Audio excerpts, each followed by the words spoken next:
हाय बच्चों। तो बच्चे आज के क्लास में हम लोग कक्षा 9 गणित प्रश्नावली 1.2 के क्वेश्चंस को करेंगे बच्चे। इसके पहले प्रश्नावली 1.2 के क्वेश्चंस कर लिए हैं और प्रश्नावली 1.2 में किस टॉपिक की बात हमें करनी है उसको भी बच्चे हम लोग प्रीवियस क्लासेस में बात किए हैं, है ना। जनरली इस क्लास में हम लोगों को बात करनी है अपरिमेय संख्या, इरेशनल नंबर की बात करनी है बच्चे। जितने क्वेश्चंस होंगे वो सारे क्वेश्चंस इसी नंबर्स पे बेस्ड होंगे। सारी संख्याओं के बारे में बच्चे मैंने अच्छी तरह से बात किया है, ठीक है बच्चे। इसलिए आप लोग अगर प्रीवियस क्लासेस नहीं देखे हैं तो उसको भी देख ले और जैसे जैसे धीरे धीरे आपको सिखाते चल रहे हैं बच्चे उसको सीखते चले। जो बच्चा मन से रुचि से किसी काम को करना चाहेगा उसको आसानी में कर पाएगा। तो बच्चे एकदम आप मन से पढ़ते चले और जीवन में जिस मुकाम पे आप जाना चाहते हैं उस मुकाम पे आपको ये शिक्षा जो है आपको लेके जा सकता है बच्चे। ये ऐसा रास्ता है जो आपको जहाँ भी आपको जाना है वहाँ तक पहुँचा सकता है। इसलिए बच्चे इसको एकदम मन लगा करके इसको सीखें और सीखते चले। चलिए देखते हैं प्रश्नावली 1.2 का पहला क्वेश्चन क्या कहता है। तो पहला क्वेश्चन है बच्चे, नीचे दिए गए कथन सत्य हैं या असत्य हैं, कारण के साथ उत्तर दीजिए। तो बच्चे पहला क्वेश्चन है, प्रत्येक अपरिमेय संख्या एक वास्तविक संख्या होती है। ये तो बात सत्य है बच्चे, क्योंकि जो वास्तविक संख्या होता है बच्चे ये दो ठो से मिलकर बना होता है, परिमेय संख्या और अपरिमेय संख्या। इसी दोनों से मिलकर के वास्तविक संख्या बनता है। तो बोला गया प्रत्येक अपरिमेय संख्या, तो प्रत्येक अपरिमेय संख्या एक वास्तविक संख्या होता है। ये बात सही है, ये सत्य कथन है। और क्यों सत्य है? क्योंकि वास्तविक संख्या बनता ही है परिमेय संख्या और अपरिमेय संख्या से। तो सारे परिमेय संख्या वास्तविक संख्या होंगे, सारे अपरिमेय संख्या वास्तविक संख्या होंगे। इस बात को बच्चे ध्यान में रखेंगे। तो यही बात है, इसी बात को लिख देना है। अब चलिए क्वेश्चन नंबर 2 है, संख्या रेखा का प्रत्येक बिंदु रूट m के रूप का होता है जहां m एक प्राकृत संख्या है। तो बच्चे एक संख्या रेखा बना करके उसको समझने का प्रयास करते हैं। यहाँ बच्चे क्या होता है, 0 1 2 3, इसी प्रकार से -1 -2 -3। तो बोला गया बच्चे संख्या रेखा पर तो माइनस वाला भी नंबर होता है और प्लस वाला भी नंबर होता है। तो बोला गया कि संख्या रेखा का प्रत्येक बिंदु रूट m के रूप का होता है जहां m एक प्राकृत संख्या है। बच्चे जब m के जगह अगर रूट के अंदर कोई प्राकृत संख्या रखेंगे तो 1 2 3 4 5, तो उसी से केवल तो नंबर आपका नंबर लाइन जो बना हुआ है, संख्या रेखा जो है वो बना हुआ तो नहीं है, इधर आपका माइनस वाले संख्या से ही बना हुआ है। और जैसे ही रूट के अंदर माइनस वाला संख्या रखेंगे ये कौन संख्या हो जाएगा बच्चे, आपका इमेजिनरी नंबर है ना, काल्पनिक संख्या, काल्पनिक संख्या। तो इसलिए ये कथन असत्य है बच्चे कि संख्या रेखा पर तो सारे होते हैं, केवल रूट के अंदर हम प्राकृत संख्या को रख देंगे तो उससे संख्या रेखा पूरा हो जाएगा, वास्तविक संख्या का ये संभव नहीं है कि नहीं। इसलिए ये कथन क्या है, असत्य है बच्चे, असत्य है। क्योंकि जो संख्या रेखा पर जो भी नंबर लाई करते हैं उसको अगर हम लोग रूट के अंदर रखेंगे और रूट के अंदर माइनस वाली संख्याएं, रूट के अंदर ऋणात्मक संख्याएं क्या कहलाती है बच्चे, काल्पनिक संख्या है, तो वो क्या हो जाएगा, नंबर लाइन से बाहर चला जाएगा। इसलिए बच्चे ये आपका क्या हुआ, असत्य हुआ। अब चलिए बात करते हैं क्वेश्चन नंबर 3 पे। क्वेश्चन नंबर 3 क्या है, प्रत्येक वास्तविक संख्या एक अपरिमेय संख्या होती है। प्रत्येक वास्तविक संख्या बच्चे, सभी वास्तविक संख्याएं परिमेय हो, संख्या एक अपरिमेय संख्या होती है। कभी संभव है बच्चे इस वास्तविक संख्या में परिमेय संख्या भी आता है और अपरिमेय संख्या भी आता है। तो ये कैसे हो सकता है कि सारा वास्तविक संख्या अपरिमेय संख्या हो जाए, ये कभी संभव है नहीं है। क्योंकि उसमें परिमेय संख्या तो बाहर ही बच जाएगा। तो इसलिए प्रत्येक वास्तविक संख्या एक अपरिमेय संख्या होती है, ये असत्य कथन है, क्योंकि वास्तविक संख्या के अंतर्गत परिमेय संख्याएं भी आती है। यही कारण है कि सारे वास्तविक संख्या या परिमेय संख्या नहीं हो सकती है। यही कारण में आप लिख दीजिएगा। कारण के साथ उत्तर देने के लिए बोला गया बच्चे। अगर बात को आप समझ पा रहे हैं तो उसको तो अपना बच्चा लिख देना है, क्या कारण है, क्यों असत्य बोल रहे हैं और क्यों सत्य बोल रहे हैं। इसीलिए बच्चे हम लोग डिटेल्ड वे में सब बात किए हैं कि क्या कारण है कि सारे वास्तविक संख्याएं अपरिमेय संख्या नहीं हो सकती है ना, क्योंकि वास्तविक संख्या के अंतर्गत परिमेय भी आता है और अपरिमेय भी आता है। प्रश्न संख्या 2 क्या है बच्चे, क्या सभी धनात्मक पूर्णांक के वर्गमूल अपरिमेय होते हैं?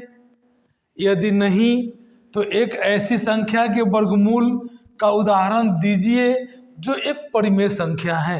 तो बच्चे सभी धनात्मक के वर्गमूल जैसे देख लीजिए, धनात्मक तो √1, √2, √3, √4, √5, √6, √7, √8, √9 ऐसे सो ऑन।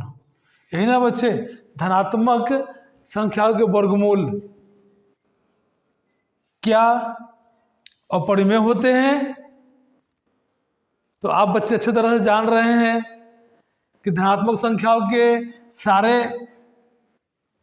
पूर्णांकों के वर्गमूल अपरिमेय संख्या नहीं होते हैं।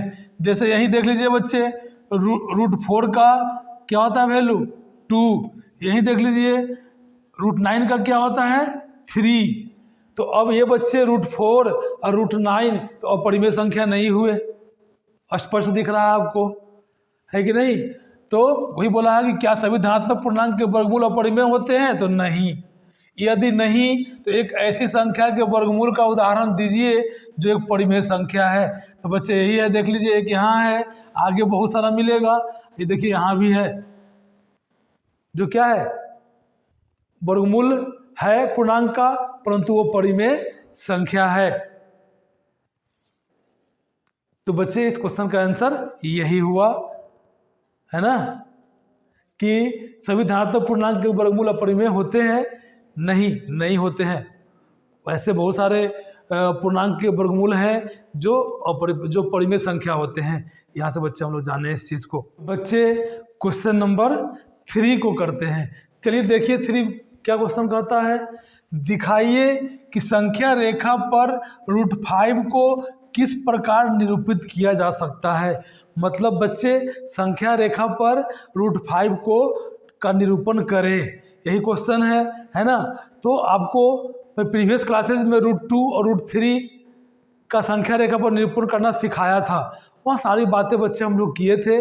फिर दोबारा से बात हम लोग कर लेते हैं, है ना। अगर आप वो क्लासेस देखे होंगे तो आप आसानी में इसको समझ पाएंगे। तो बच्चे जनरली तो इसके लिए हमको क्या चाहिए, कंपास चाहिए, है ना, ज्योमेट्री बॉक्स का हमको हेल्प लेना पड़ेगा। परंतु मैं यहाँ आपको बोर्ड पे एक हाथ से एक स्केच करके दिखलाता हूँ, आप उसको कॉपी पे कर लेंगे, है ना, कंपास के हेल्प से। तो कैसे करेंगे बच्चे, उसको समझने का स्टेप बाय स्टेप प्रयास करें। तो मैं बोला था कि √5 को दिखाना है तो √4 को आपको पहले नंबर लाइन पे दिखाना होगा। मतलब जिस रूट के अंदर के नंबर को दिखाना है उसके जस्ट पीछे वाले रूट के अंदर बड़े नंबर को पहले दिखाना होगा नंबर लाइन पे, तभी आप दिखा पाएंगे।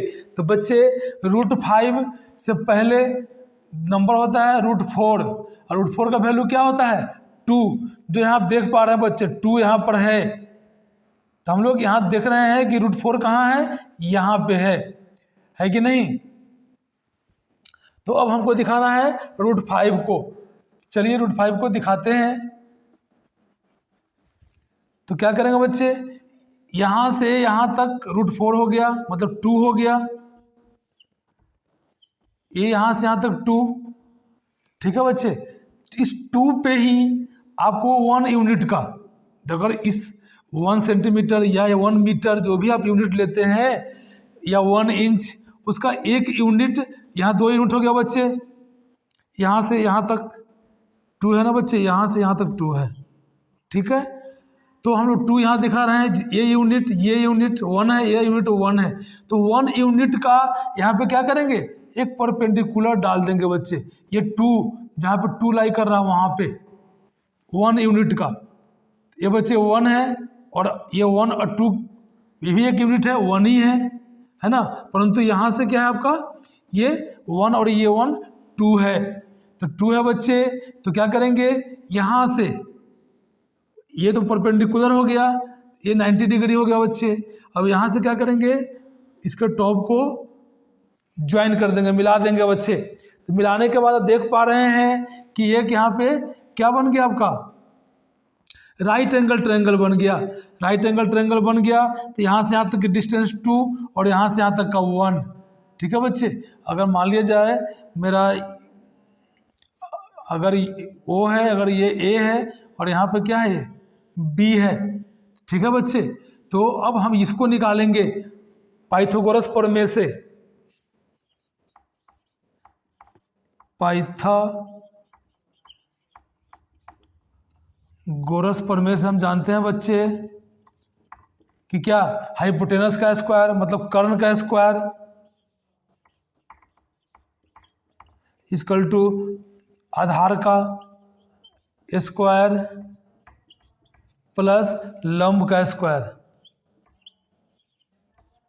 लंब का स्क्वायर होता है बच्चे, तो आधार कितना है 2 का स्क्वायर प्लस लंब कितना है बच्चे 1 का स्क्वायर। ये 2 का स्क्वायर 4 और ये 1 का स्क्वायर 1, तो आ गया √5। तो कर्ण इक्वल टू कितना हो जाएगा बच्चे, इधर से स्क्वायर हटेगा, इधर रूट चढ़ जाएगा, अंदर √5। तो देखिए ये कितना निकल के आ गया √5। अब क्या करेंगे हम लोग कि यहीं से एक सर्कल ड्रॉ करेंगे, कितना रेडियस का, √5 रेडियस का। जब यहाँ सर्कल ड्रॉ करेंगे तो ये ऐसे ऐसे ऐसे आपको नंबर लाइन पे यहाँ आगे गिरता हुआ दिखेगा, और यही क्या हो जाएगा बच्चे, चूंकि ये सर्कल है, सर्कल बनाएंगे इस रेडियस का √5 रेडियस का, तो सर्कल का हर रेडियाई क्या होता है, इक्वल होता है। तो 0 से ये जो डिस्टेंस होगा C का वो क्या होगा √5 होगा बच्चे, और यही नंबर लाइन पे आपका क्या हो जाएगा, ये √5 यहाँ पे आपका आ जाएगा। तो नंबर लाइन पर √5 को कैसे निरूपित किया जाता है बच्चे, उसको मैंने आपको यहाँ बताने का प्रयास किया हूँ, और आप समझे भी होंगे बच्चे। जिस रूट के अंदर अपरिमेय संख्या को रिप्रेजेंट करना है या दिखाना है संख्या रेखा पर, तो उसके जस्ट पहले वाले को आप दिखाएं। तो बच्चे √5 से पहले हम क्या किए थे, √4 वाले को दिखाए थे। तो √4 का मतलब क्या होता है 2, तो यहाँ 2 आपको पहले दिखा देना है, और यहाँ से यहाँ तक हो गया, आधार जो हो गया 2 हो गया, और लंब जो बच्चे जो भी हम लोग लंब डालेंगे परपेंडिकुलर डालेंगे वो क्या होगा 1 यूनिट का होगा। जितना जितना यूनिट का ये ले रखे हैं बच्चे ये डिस्टेंस, उतना ही यूनिट का यहाँ पर आप एक क्या करें, परपेंडिकुलर डाल दे, लंब डाल दे, और फिर इस 0 को उस A से क्या करें ज्वाइन कर दे। जैसे ही ज्वाइन करेंगे बच्चे आपको पाइथागोरस प्रमेय का प्रयोग करेंगे, तो आपको OA का डिस्टेंस निकल के चला आएगा √5, और यहीं से एक सर्कल का इस चाप, यहाँ से चाप लेकर के सर्कल को क्या नीचे गिरा देना है बच्चे। यही तो नंबर लाइन पे जहाँ टच करेगा वहीं पे √5 आपका नंबर अपरिमेय संख्या जो है वो पाई जाएगी। इस प्रकार बच्चे क्या करेंगे कि चाहे जिसका भी दिखाना हो, है ना, √2 √3 का हम लोग प्रीवियस क्लासेस में दिखा दिए थे। यहाँ क्वेश्चन पूछा गया था √5 का, उसको ही मैंने आपको बतलाने का प्रयास किया है, और अगर आप ध्यान से देखे होंगे तो ज़रूर समझ गए होंगे। क्या बच्चे आप लोग समझ गए ना, जो भी यहाँ बैठे हुए हैं आप लोग तो समझे, है ना। जब आप लोग समझ गए हैं तो जो बच्चे देख रहे हैं ऑनलाइन वो भी समझ जाएंगे। तो बच्चे अब इस प्रश्नावली का अंतिम क्वेश्चन बचा हुआ है, क्वेश्चन नंबर 4। तो चलिए इसको समझने का प्रयास करते हैं। इसमें बच्चे एक एक्टिविटीज़ है, क्रियाकलाप है, जिसको आपको कागज़ काट करके उसको करना है जैसा उसमें बतलाया गया है। बच्चे वो कैसे करेंगे उसको हम आपको बोर्ड पे बतलाने का प्रयास करते हैं, आप इसको समझ ले, आपको एक्टिविटीज़ क्रियाकलाप करने में आसानी रहेगी। तो बच्चे वर्गमूल सर्पिल, स्क्वायर रूट स्पाइरल पहले क्या है। तो बच्चे वर्गमूल सर्पिल जो है वो समकोण त्रिभुजों से बना हुआ क्या एक सर्पिल है, एक सर्कल है बच्चे, है ना। वो समकोण त्रिभुज के मिलने से क्या होगा, एक सर्कल के समान फिगर आपको मिलेगा, उसे बोलेंगे हम लोग वर्गमूल सर्पिल। और वो जो बच्चे समकोण त्रिभुज होगा उसका एक जो भुजा होगा वो हमेशा क्या होगा, किसी वर्गमूल नंबर को दर्शाने का काम करेगा, है ना। वो हमेशा किसी वर्गमूल को दर्शाएगा। चलिए बच्चे समझते हैं, बोर्ड पे ज़्यादा आसानी में आप समझ पाएंगे। तो इसको समझने के लिए पहले एक पॉइंट लीजिए ओ। क्या ले लिए बच्चे, ओ। यहाँ से एक इकाई यूनिट का एक लाइन ड्रॉ कर लीजिए, 1 यूनिट का बच्चे, ठीक है। और इस पे क्या करें, 1 यूनिट ये इस पर परपेंडिकुलर डाले, इस पे मान ले जाए एक परपेंडिकुलर डाले जिसका जो लेंथ कितना ले, 1 यूनिट ही ले बच्चे, 1 यूनिट ले। तो अब ओ से मान लिया जाए ओ है, ये ए हो गया और ये बी हो गया। तो ओ बी बच्चे क्या होगा, ये √2 को प्रेजेंट करेगा। पाइथागोरस थ्योरम से बच्चे 90 डिग्री के सामने वाले को क्या बोलते हैं, कर्ण बोलते हैं। तो कर्ण का स्क्वायर आधार का स्क्वायर और प्लस लंब के स्क्वायर के इक्वल होता है। तो बच्चे इसको पाइथागोरस से निकाल लेंगे। अगर हम लोग निकालें यहाँ पे ओ बी, अगर यहाँ ओ बी निकालें तो ओ बी का स्क्वायर क्या होगा, ओ ए का स्क्वायर प्लस ए बी का स्क्वायर, ठीक है ना बच्चे। तो यहाँ पे आपका हो गया ये 1 का स्क्वायर प्लस 1 का स्क्वायर, तो ये हो जाएगा 2।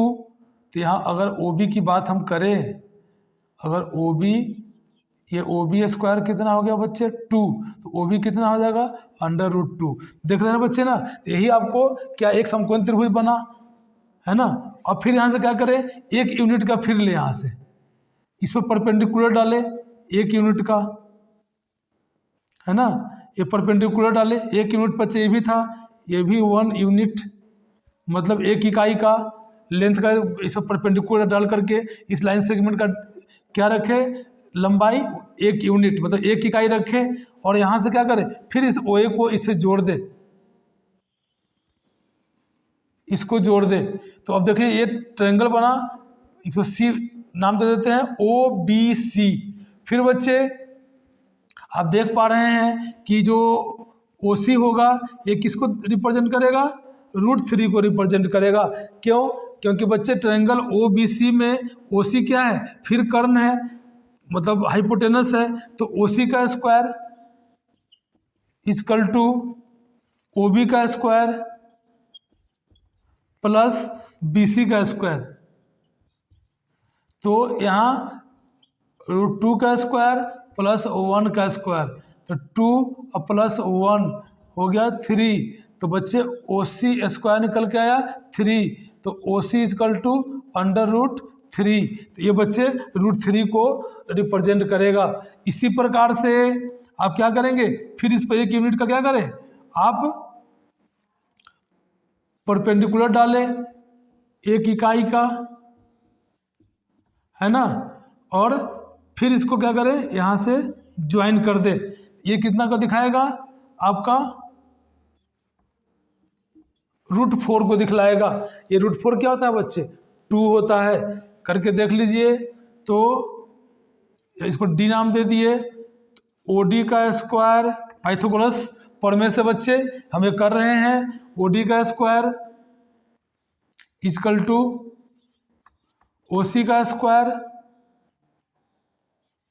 प्लस सी डी का स्क्वायर। तो यहाँ बच्चे है √3 का स्क्वायर प्लस 1 का स्क्वायर, तो 3 + 1 कितना है बच्चे 4।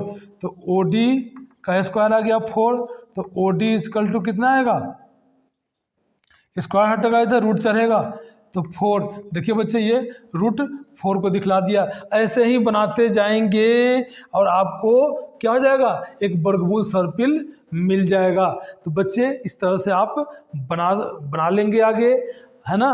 वो बच्चा आपका एक्टिविटीज़ है, क्रियाकलाप करना है। इस बात को समझ ले बच्चे कि स्क्वायर रूट स्पाइरल या वर्गमूल सर्पिल क्या है। तो समकोण त्रिभुज का क्या है बच्चे कि मिलने से एक सर्कल का जो रचना होगा, है ना, उसी को बोलते हैं वर्गमूल सर्पिल। क्योंकि सारे, और पहला बच्चे इसमें क्या होगा, पहला जो समकोण त्रिभुज होगा वो कैसा होगा, तो समद्विबाहु समकोण त्रिभुज होगा। देख रहे हैं, एक यूनिट और एक यूनिट दोनों दो भुजा इसमें क्या है, इक्वल है।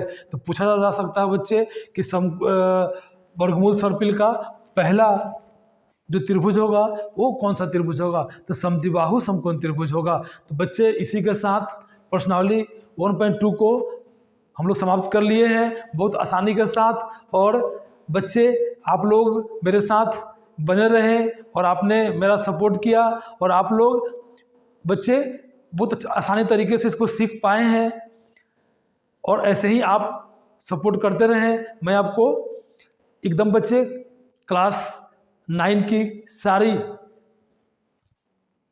जो चैप्टरें हैं उसको आसानी में हम लोग इसी तरह से करते हुए आगे बढ़ेंगे। इसी के साथ बच्चे क्लास कहीं पे समाप्त करते हैं। गुड बाय बच्चे।